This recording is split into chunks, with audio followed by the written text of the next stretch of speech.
助けてください。突風に紛れて、そんな声が耳に届いた気がした。風が本格的に吹いてきたな。ふと外を見た。いや違う。叩いてる。風じゃない。人の手だ。俺が玄関に急いだ瞬間、嵐が牙を剥いた。体が持っていかれそうになる。それでも雨の中、目を凝らした。いた。ずぶ濡れで、震えている黒い影が。お願いです。助けて。背中には赤ん坊。こんな夜に、こんな山奥で、早く、中へ。人間嫌いの俺だったけど、気づいたら叫んでた。俺は施設育ち。家族を失い生涯孤独ってやつ。だからずっと思ってた。俺は呪われてるって。だけど、この台風の夜、この女性と赤ん坊が、俺の扉を叩いた。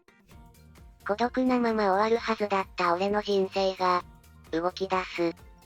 これは俺が、この女性と家族になる物語だ。もしよかったら最後まで聞いていってほしい。俺の名前はイッチ。28歳。大手の IT 会社に勤めるインフラエンジニアだ。性格はネクラ。自分でもよくわかってる。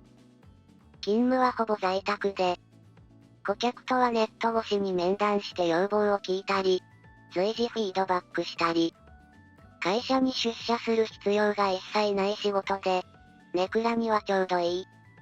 この会社の同僚は、海外在住のやつもいれば、俺みたいに田舎に移住したやつもいる。そう、俺は数ヶ月前に東京から引っ越してきた。しかも山奥の一軒家に。なんで？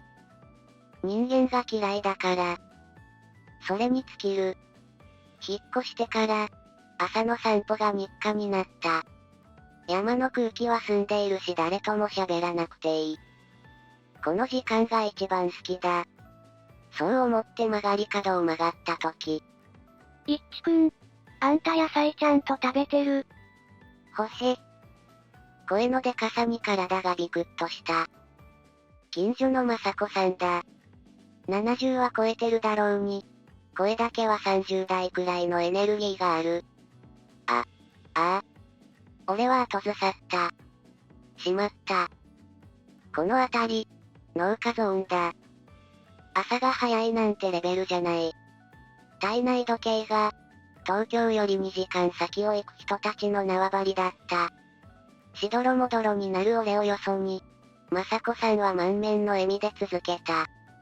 今年は春があったかかったからね。ほれ、人参がこんなにでかくってさ。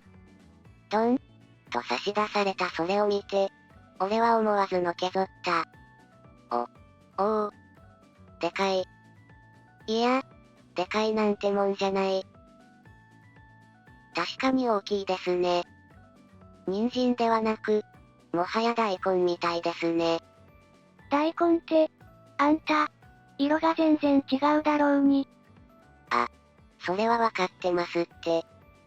色じゃなくて、俺が言いたいのは大きさ。まあいいか。まさこさんは腹を抱えて笑い、満足そうに去っていった。台風みたいな人だな。俺は大根みたいな人参を両手に持って、深く息を吐いた。疲れた。人と喋っただけで疲れる。我ながらひどい。でも、これにはちゃんと理由があった。少し、昔の話をしよう。俺の一番最初の記憶は、母親が泣いている姿だ。どうしたの？パパが死んじゃった。これからどうしよう。若い母は幼い俺を抱きしめた。その手が、冷たかった。ひどく冷たかった。それからしばらくして、母もいなくなった。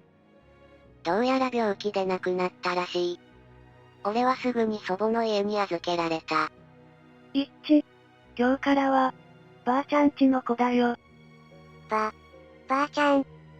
俺の祖母は優しくて温かい人だった。やっと安心できる。そう思っていた。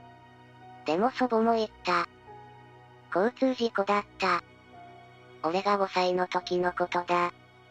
それからは施設暮らし。家族って何か、愛されるって何か。俺にはよくわからないまま大人になった。施設でもひたすら目立たないようにしていた。だって気づいてしまったんだ。俺と家族になる人は、どんなに優しくても必ずいなくなる。俺って、呪われてんのかな。その思いが、俺を人嫌いにさせたんだと思う。家に戻って、もらった人参をじっと見つめた。葉っぱ付きの人参、初めて見た。人参の葉っぱって、食べられるのかな。スマホでレシピを検索してみると、このパセリみたいな葉も食べられると書いてあった。知らなかった。農家の人はこの葉を天ぷらにするって書いてある。見よう見真似であげてみた。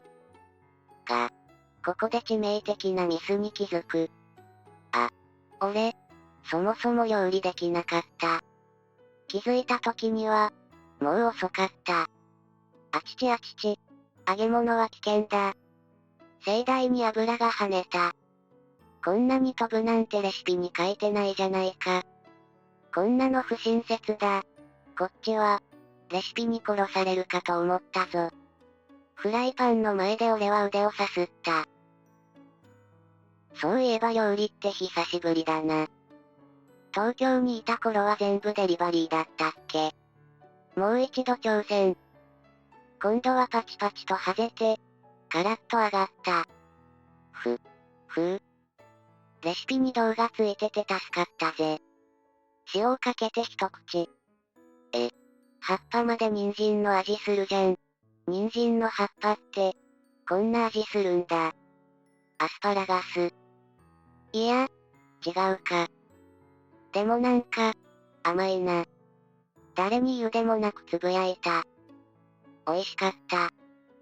なんか、ちょっとだけ嬉しかった。久しぶりに人間らしいことをした朝だった。そして午後は仕事だ。一致さん、システムいい調子ですよ。ああ、そうですか。引き続きモニタリングしておきますね。一致さんは、我が社でも評価高いですよ。トラブル時にもすぐに対応してくれるし。安心しています。そう言っていただけて光栄です。仕事中の俺は明るい声が出る。フィルター越しだから。画面の向こうなら俺だってちゃんと喋れる。それが少し悲しいような、そうでもないような。仕事が終わったら、独り言を聞きながら風呂に入って、ベッドに倒れるだけ。本当にそれだけの生活だ。幸せかって、比べる対象がないから、よくわからない。親が揃っている人と比べることなんて、元から無理でしょ。そう苦笑いして、目を閉じた。テレビのニュースをつけると、アナウンサーが神妙な顔でこう言っていた。今年最大級の台風が、今夜から明日未明にかけて上陸する見込みです。俺の住む、このど田舎に直撃するってことか。その日の朝も、散歩に出た。すでに空の色がどこかおかしかった。雲が低くて、風がじわじわと湿っている。一致くんというのかね。東京の人さ。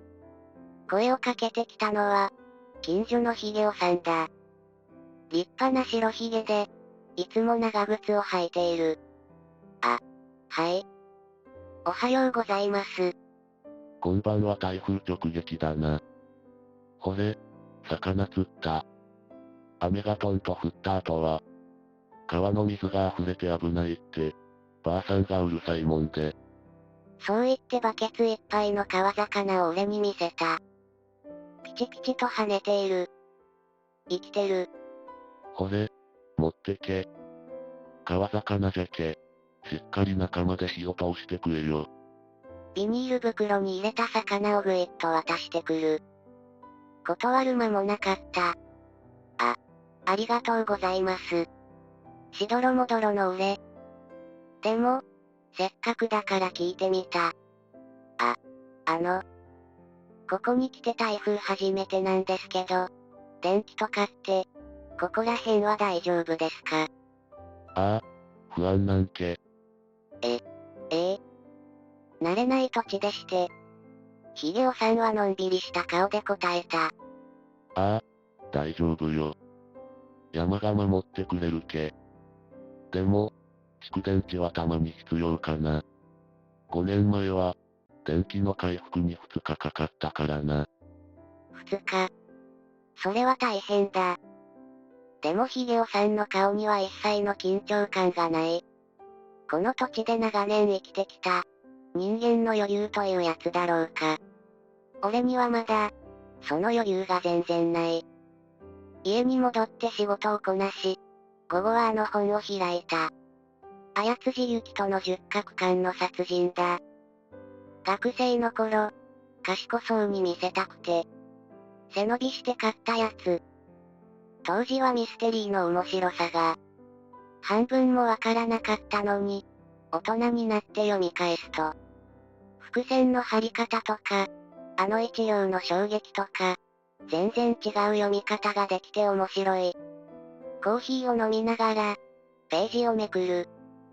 辺りが暗くなる頃、外はゴーゴーと風がうなり始めていた。窓が時折ガタガタと揺れる。でも俺は本の世界に没頭していた。孤島の館、嵐の夜、密室。次々と消えていく登場人物たち。ページをめくる手が止まらない。家のどこかがきしんだ。俺は思わず本から顔を上げた。風だ。風のせいだ。ビビりすぎだろ俺。自分に言い聞かせてページに戻る。でも心臓がまだドキドキしている。物語はいよいよ佳境だ。犯人が、今まさに明かされようとしていた。俺はコーヒーも忘れて食い入るように読んでいた。バン。キャー。窓が、風で激しく揺れた。本が手から飛んだ。コーヒーカップが傾いた。俺は椅子ごと後ずさった。風かよ。ただの風かよ。はぁはぁはぁ。胸を押さえながら、床に落ちた本を拾う。しおりが飛んでいた。ページがわからなくなった。もう。ひとまず深呼吸。落ち着け。ここは孤島じゃない。俺は探偵でも被害者でもない。ただの在宅エンジニアだ。気を取り直して本を読み始めた。その時だった。ドン、ドン、ドン。キャー。また叫んだ。また本が飛んだ。でも今度は、風じゃなかった。規則的な、叩くような音。助けてください。声だ。俺は混乱していた。小説の読みすぎで幻聴が聞こえたのか。いや違う。もう一度、ドン、ドン、となった。人の手だ。玄関に向かって走った。ドアノブを掴んだ瞬間、嵐が牙を向いた。扉が吹き飛びそうになる。体ごと持っていかれそうになった。わわわ、すごい風。吹き飛ばされる。それでも目を凝らした。いた。ずぶ濡れで、震えている。黒い影が、玄関にへたり込むようにして立っていた。女の人。お願いです。助けて。声がかすれていた。喉の奥から絞り出すような声だった。そして、その背中に、赤ん坊がいた。こんな夜に、こんな山奥で、人見知りの俺が、気づいたら叫んでいた。早く、中へ。二人を引っ張り込むようにして、ドアを閉めた。外の轟音が、一瞬で遠くなった。大丈夫ですか？女性はその場にへたり込んでいた。服はぐっしょり濡れている。唇が紫がかって見えた。ちょっと待ってて。俺は脱衣所からタオルを3枚引っ張り出してきた。まず1枚を女性の肩にかけて、もう1枚を背中の赤ん坊に向ける。タオルで赤ん坊の頭をそっと拭いてやると、ふにゃ。と小さな声を出した。あ、生きてる。当たり前です。女性が苦笑いした。その笑顔で、俺は少しだけほっとした。助けてくださってありがとうございます。私の名前は嫁子です。こっちは息子の青。今月で1歳になります。事情を聞くと、この台風で家の屋根が吹き飛んだという。それやばいやつじゃ。はい。怪我は、それは大丈夫なんですが、山道を登れない祖母を置いてきて、どこ？山道のお地蔵さんの櫓です。すぐ行くよ。青くんと嫁子さんはそこにいて、暖房つけて、服を乾かしてください。あ、ドライヤーは、戸棚の上。俺はすぐにカッパを着て外に出た。滝のように雨が降り、風がうなる。こんな雨じゃ、櫓の中にいてもずぶ濡れだろうな。お地蔵さんの櫓に着くと、そこに嫁子の祖母らしき人がいた。あんたはどこの人？最近、引っ越してきたもんです。嫁子さんは俺の家に避難しています。おばあさんも早く、俺の背中に乗って。すみません。ありがとね。俺は嫁子祖母をぶって、俺の家まで連れ帰った。嫁子、青。おばあちゃん。嫁子は嫁子祖母の顔を見ると、安心してポロポロ泣いた。嫁子祖母が、俺の手をぐっと握った。ありがとう。本当に、ありがとうね。俺は何も言えなかった。嵐が窓を叩く音は続いていた。でも家の中は、不思議なくらい暖かかった。床に落ちたままの十角館の殺人が目に入った。犯人、まだわかってない。しおりも飛んでる。でも今夜は、もういいか。俺は嫁子に、ヒゲオさんにもらった魚を見せた。皆さん晩ご飯食べました。ちなみに俺はまだなんですけど。これヒゲオさんって方にもらったんですが、どうやって料理したらいいですか？私がしますよ。あら、立派な魚ね。あばばー。たったこれだけで、みんなが笑顔になった。嫁子はというと、サクッ、ジュワッ、と軽快なリズムで魚を天ぷらにしていく。昨日確か、俺天ぷらで死にかけたよな。その手際、もはや職人。いや、もはや神。嫁子さん。すごいですね。手際が良くてびっくりしました。そんな。照れますよ。はい。皆さん、できましたよ。いただきます。あばばばー。魚の天ぷらは、衣はサクッと、中はふわふわで本当に美味しかった。なんか、楽しいな。俺は生まれて初めて、賑やかな夜を過ごした気がした。翌朝、嵐が嘘みたいに晴れていた。空は抜けるように青くて、昨夜あれだけ暴れていた風が、今はそよそよと吹いている。俺たちは周りの安全を確認してから、嫁子の家を見に行った。俺は思わず立ち止まった。屋根の大部分がごっそりなくなっていた。空が、そのまま見えている。嫁子が隣でそれを見て、小さく息を吐いた。やっぱり。ひどいですね。でも家財は無事みたいですよ。水にも浸かってない。それだけでも、よかったです。嫁子の声は静かだったが、目が少し赤かった。騒ぎを聞きつけて、いつの間にか集落の人たちが集まっていた。大変だったね嫁子ちゃん。怪我がなくて本当によかったよ。雅子さんが嫁子の手をぐっと握った。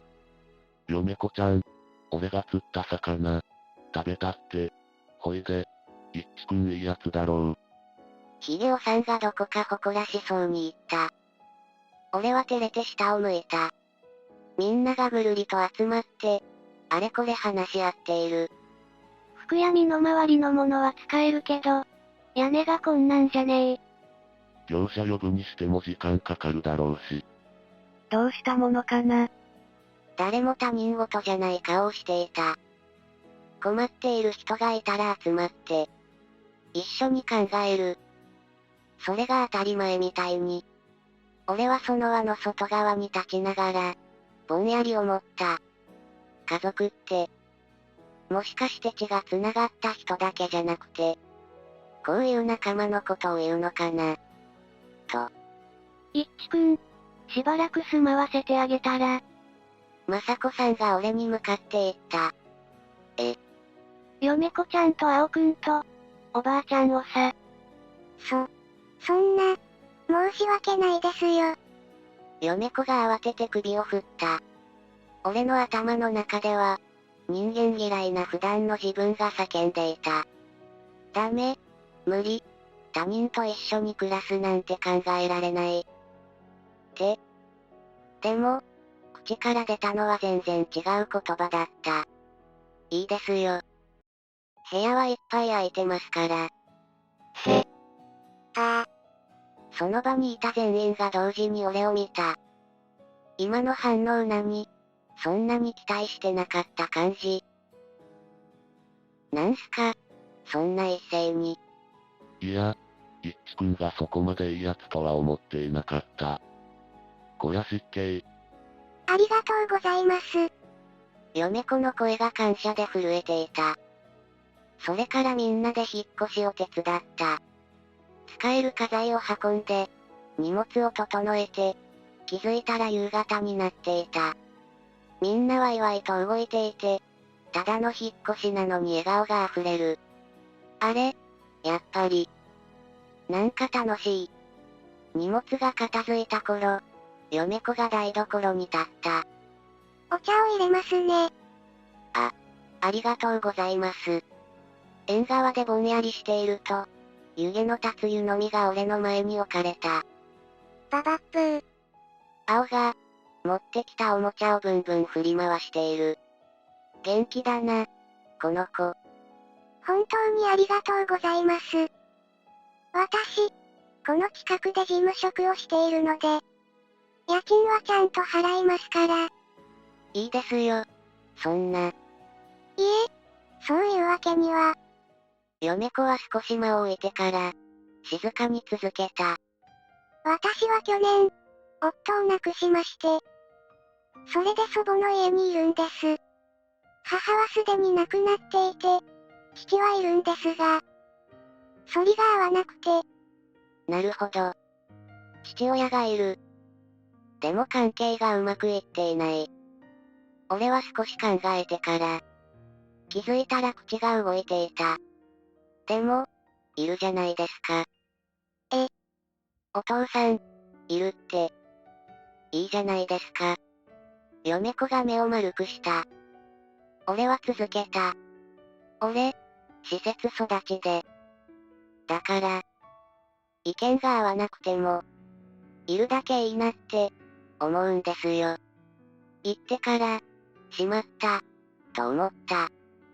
施設にはいろんな友達がいた。親がいるのに関係がうまくいかず、会えないままのやつもいた。一致みたいに、いない方がまだ楽だよ。なんて、辛そうに話していたのを思い出す。余計なことを言ったかもしれない。ああ、またこうやって嫌われるんだ。すみません。そうだったんですか。嫁子が俺の目を見て言った。いや、こっちこそ。変なこと言いました。人それぞれなのに。嫁子の事情も知らないくせに、自分の物差しで測ってしまった。我ながらひどい。ただ、俺、人とうまく付き合えなくて。こういうとこ、ほんとすみません。迷惑をかけると思うんですが、変なこと言ったりしたら、遠慮なく注意してくれると助かります。嫁子はしばらく俺を見ていた。それから、ふっと笑った。大丈夫ですよ。責めるでもなく、慰めるでもなく。ただ、大丈夫。って。なんか、その一言が、ストンと胸に落ちた。青が俺の足元に近づいてきて、ペタッと手をついた。見上げてくる目が、キラキラしている。ついこの間まで一人だった家に、他人の気配がある。声がある。温度がある。案外悪くない。俺は静かにつぶやいた。共同生活が始まった。正直、最初は戸惑ってばかりだった。一致さん、ご飯ですよ。朝、嫁子の声で目が覚める。それだけで、一日の始まりがなんか違う気がした。嫁子は仕事が忙しい日も、必ず朝ごはんを作ってくれた。味噌汁と、ご飯と、何か一品。他人が作った食事、施設にいた時以来だな。思わずつぶやいたら、嫁子がくすっと笑った。ふふふ、美味しいですか？はい。それ以上、言えなかった。美味しい、なんて簡単な言葉なのに。嫁子が出かけた後、家の中は嫁子祖母と青と俺の3人になる。嫁子祖母は青の世話をしながら、台所でごそごそしている。あわわわ。ブー。俺が仕事をしていると、青が俺の足元に現れた。べし、べし、と俺の膝を叩いてくる。遊べっていうことなのかもしれない。おう、青くん。どうしたの？こんな小さな生き物と関わったことが、俺にはほとんどない。どう接すればいいかわからなくて、俺はとりあえず仕事の手を止めた。青が両手を上げた。そのジェスチャーは、抱っこっていう意味ですか？だー。はい、承知しました。クライアントに答えるみたいに敬語が出た。我ながらどうかしてる。でも青は満足そうに、されるがまま抱っこされていた。そしてしばらくすると、外の方を指さして俺を叩く。今度はあちらに行きたいと。青はにっこりした。完全に、俺は乗り物だと思われている。俺は縁側に連れて行ってやった。青は外の風に目を細めて、ご機嫌だった。一致さん、お仕事大丈夫ですか？お昼できましたよ。嫁子祖母が声をかけてくれた。湯気の立つうどんが、テーブルに置いてあった。ありがとうございます。いただきます。夕方、玄関が開く音がした。ただいま。買い物もしてきましたよ。夕飯にしましょう。嫁子だ。両手に袋を下げて、少し息を切らしている。いいんですか？料理。もちろんですよ。さっき、まさこさんがお野菜をくださって。嫁子が袋を広げると、色とりどりの野菜が出てきた。ナス、ピーマン、みょうが。この集落の人たちは本当によく野菜をくれる。すごい。一致さん、好き嫌いとかありますか？いや、特に。よかった。じゃあ今日は全部使いますね。嫁子は台所に向かいながら鼻歌を歌っていた。嫁子祖母が青を連れてきて、三人で台所の周りが賑やかになる。俺はその様子を、今からぼんやり眺めていた。誰かがご飯を作っている音がする。誰かが笑っている声がする。青が何かわめいている。その日も、次の日も、また次の日も。誰かが俺のために、ご飯を作ってくれる。それがこんなに温かいものだなんて。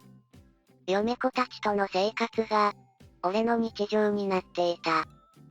朝ごはんの匂いで目が覚めて、仕事の合間に青と遊んで、夕方には嫁子が玄関の扉を開ける音がする。それが当たり前になっていた。怖いくらい、自然に。そんなある夜のことだった。業者に連絡がついたわ。改装工事はなんとか年内には着手できそうですって。夕食の後、嫁子が明るい顔で言った。嫁子祖母も、そうかい。よかった。と目を細めた。めでたい話だ。そのはずだ。なのに俺の胸の中に、じわっと何か冷たいものが広がった。あ、そうですか。よかったですね。嫁子たちが出ていく。当たり前だ。家が治れば、戻るのが当然。わかってる。でも、なんだ、この気持ちは。部屋に戻って、布団の上でぼんやり天井を見つめた。胸がざわざわする。落ち着かない。これはなんだ。風邪か。いや違う。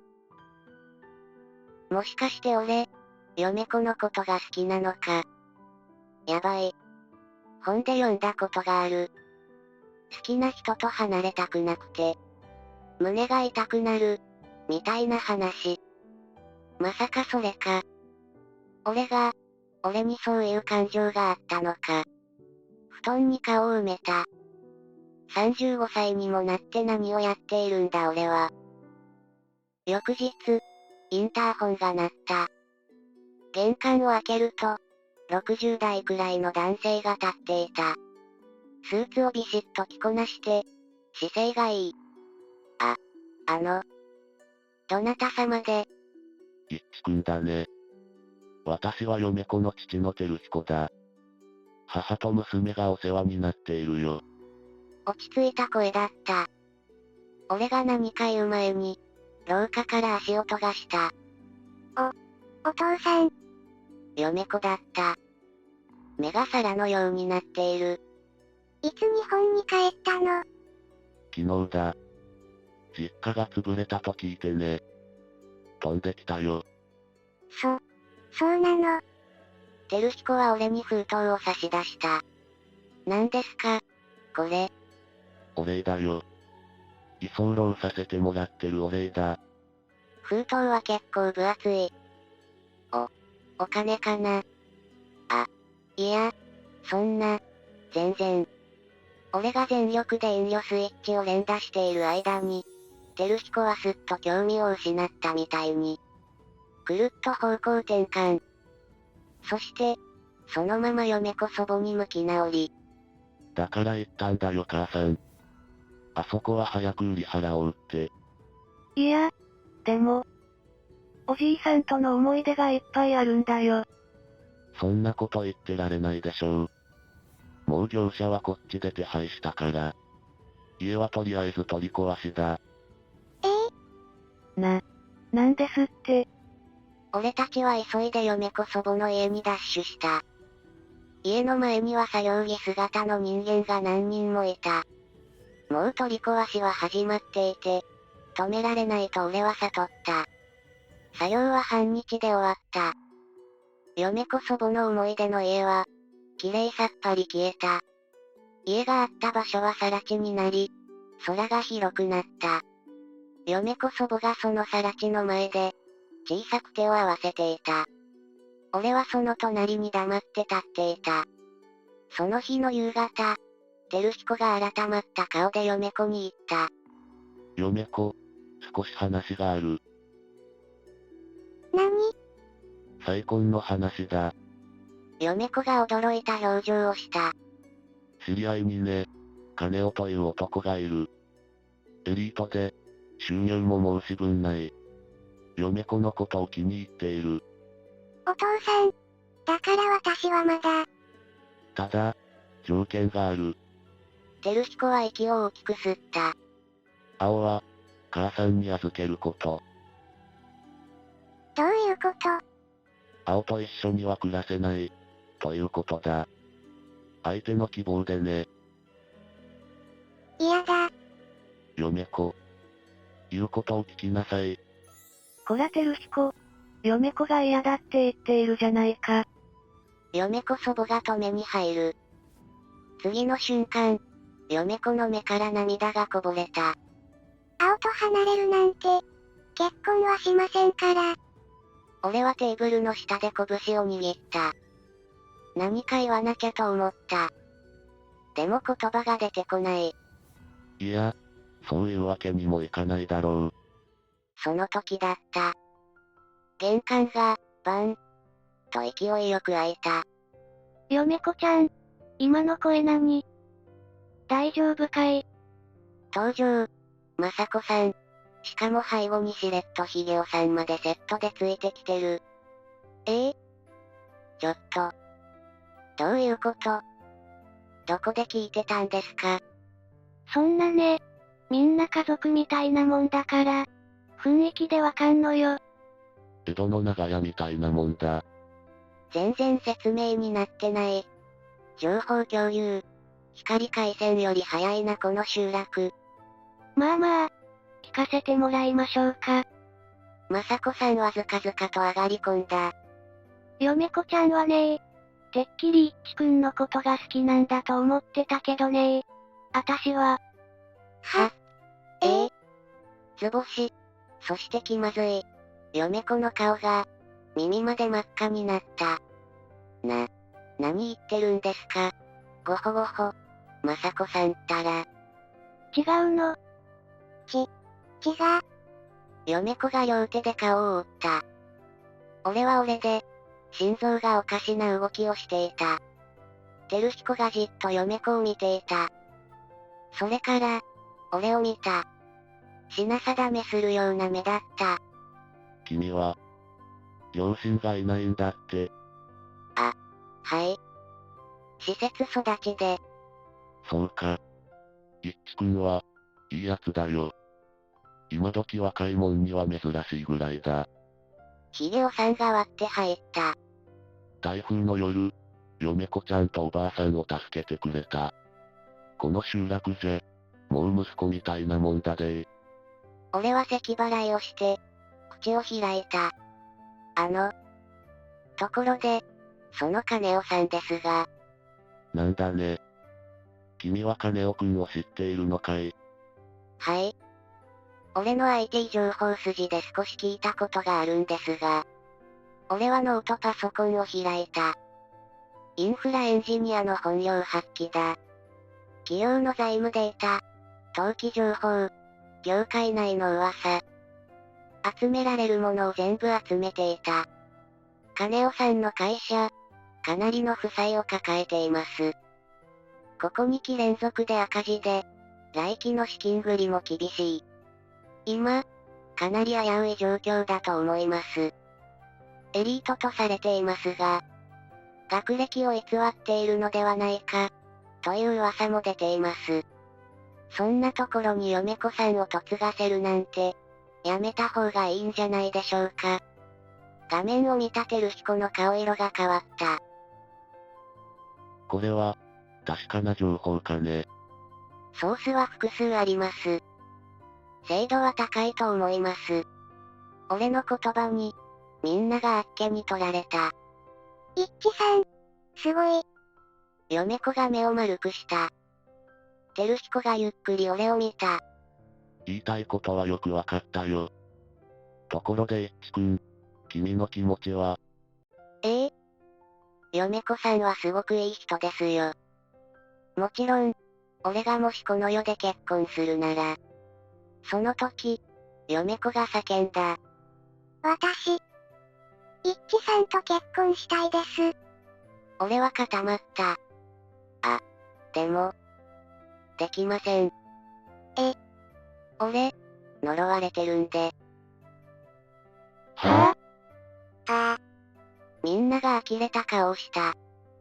俺は正直に話した。父が死んで、母が病気で死んで、祖母が交通事故で死んで、俺と家族になった人間は、みんないなくなるという話を。嫁子は最後まで黙って聞いていた。それから、こう言った。気にしません。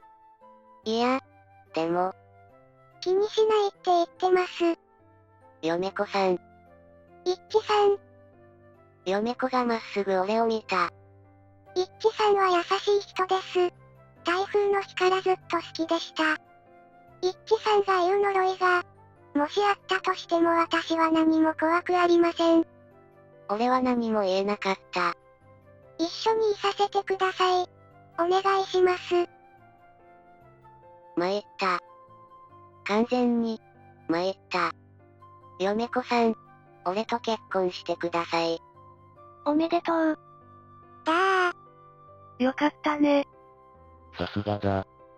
許す。その場のみんなが喜んだ。式は、集落の小さな教会で挙げた。一致、嫁子ちゃんを幸せにしろよ。絶対お似合いよ。一致くん、頼んだよ。照彦が、静かに俺の肩を叩いた。嫁子祖母が、俺の手をそっと握った。ありがとうね。一致さん。本当に、ありがとうね。ババブー。俺は笑った。泣きそうになったけど、笑った。それから2年が経った。嫁子祖母の跡地に、家を建てた。俺と嫁子と青と、それからもう一人。嫁子のお腹の中の赤ちゃんのために。一致さん。今日も頑張っているわね。縁側から嫁子祖母が顔を出した。俺が独身時代に住んでいたあの一軒家に。今は嫁子祖母が暮らしている。すぐ近くだから、毎日歩いてきてくれていた。嫁子祖母の生きがいは、3歳になった青の成長らしい。嫁子祖母さん、今日もありがとうございます。いいのいいの。青に会いに来てるんだから。そして一致さんのお仕事も応援していますよ。その時、ドタドタと足音がした。パパ、情緒取って。青が庭を指さして俺を見上げた。目がキラキラしている。本当だ。情緒。俺はパソコンを迷わず閉じた。インフラエンジニアの仕事より、情緒を捕獲する方が今は急ぎだ。嫁子祖母がクスクス笑いながら、縁側に腰を下ろした。照彦は今も海外にいるが、日本に戻るたびに必ず顔を出す。大きくなったな、青。父さんもすっかりおじいちゃんね。おじいちゃんと呼ばせるのは嫌だな。社長と呼ばせようか。俺と嫁子は顔を見合わせて笑った。その夜、布団の中で嫁子が静かに言った。ねえ、一致さん。赤ちゃんが動いたわ。早く生まれたいって思ってるのかも。青の寝息が聞こえる。お腹の中にもう一つの命がある。あの台風の夜が、俺の人生を全部変えた。孤独で終わるはずだった俺の人生が、気づけばこんなにも人に囲まれて、笑って、愛に溢れているなんて。本当に、何が起こるかわからない。人生ってやつは、長い話を最後まで見てくれて本当にありがとう。みんなは、台風や大雨の日の、忘れられないエピソードってある？もしよかったらコメント欄で、教えてくれたら嬉しいな。